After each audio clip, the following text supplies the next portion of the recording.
প্রতিটা শুক্রবারই সবার কাছে স্পেশাল হয়, আমার কাছেও তার ব্যতিক্রম কোনো কিছু না। তাই তো সকালবেলা ঘুম থেকে উঠেই শুক্রবারে একটা প্ল্যান করছিলাম।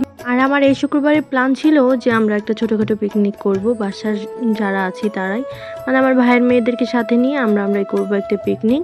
তারপর হচ্ছে বিকেলবেলা একটু ঘুরতে বেরিয়ে যাব। আসসালামু আলাইকুম everyone, this is Mishumi from my new another blog. আজকের দিনের শুরুতেই সকালবেলা ব্রাশ না করে আমি এসে পড়েছিলাম মায়ের সবজি বাগানের এদিকে। মানে হচ্ছে যে এখানে কিছু লাউ গাছ ছিল, ওই লাউ গাছ থেকে আমি ভাবলাম যে কিছু কচি কচি পাতা ছিঁড়ে তারপর এগুলোকে শাক রান্না করব। তাই এগুলো ছিঁড়ে এনেছিলাম। আমার মা আসলে এই গাছের শাক একদমই ছিঁড়তে দিতে চায় না, কারণ যে ছোট ছোট লাউ আসে, লাউগুলো বড় হলে খাওয়া যায়। মা বলে লাউ নাকি যদি লাউ পাতা ছিঁড়া হয় তাহলে নাকি লাউ আসবে না বা নষ্ট হয়ে যায়, এরকম একটা অবস্থা। আর গাইস, আমার পিছনে কয়টা মেয়ে দাঁড়িয়েছিল, মানে এগুলো বাচ্চা পোলাপান, ওরা দেখতেছিল আমার ভিডিও করা। আসলে গ্রামে হয় কি, যখন আমরা ক্যামেরা নিয়ে বের হই, মানে ফোন হাতে নিয়ে বের হই ভিডিও ক্লিপ নেওয়ার জন্য, স্ট্যান্ড বা ভিডিও নেওয়ার জন্য যেগুলো থাকে ওইগুলো নিয়ে বের হই, তখন হয় কি সবাই তাকিয়ে থাকে, মানে ভাবে আর দেখে যে কি করে, বা একটা আছে না যে ওইরকম একটা ব্যাপার, ওরকমভাবে ওরা তাকায় তাকায় দেখতেছিল। তা আমার ভাইয়ের মেয়ে আবার দুষ্টামি করতেছিল যে তোরা সরে জানা হয় কিন্তু তোরাও ভিডিওতে উঠে যাবি। তারপর ওরা আবার এক দৌড়ে চলে যাচ্ছিল। আমরা এখান থেকে কিছু লাউ পাতা ছিঁড়ে নিয়েছি। লাউ পাতাগুলো এত কচি কচি ছিল, দেখে একদম মুখে লোভ চলে আসছিল খাওয়ার জন্য। লাউ পাতা ছিঁড়ার পর আমি চলে যাচ্ছিলাম মায়ের শসা গাছের দিকে। মানে এখানে ছোটোখাটো একটা সবজির বাগানের মতো, আরও অনেক সবজি আছে, কিন্তু হচ্ছে আমি শাক আর শসাই ছিঁড়বো আজকে, আর কোনো সবজি ছিঁড়বো না।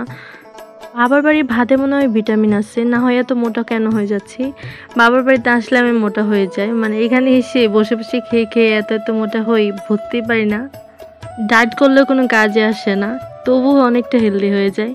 যাই হোক, এখান থেকে বড় শসাটা রেখে তারপর ছোটোটা ছিঁড়তেছিলাম, কারণ মা যদি দেখে যে সবগুলা এই আকামগুলো আমরা করছি, যে ওইখান থেকে গাছের সবজিও ছিঁড়ছি, তারপরে এখান থেকে আবার শসা টসা সব ছিঁড়ছি, তাহলে বলবে যে তোদের এত কিছু করার কি দরকার ছিল, আজকে তো এমনিতেও শুক্রবার দিন অনেক কিছু রান্না হচ্ছে, তাহলে আলাদা করে আবার পিকনিক করার কি দরকার ছিল।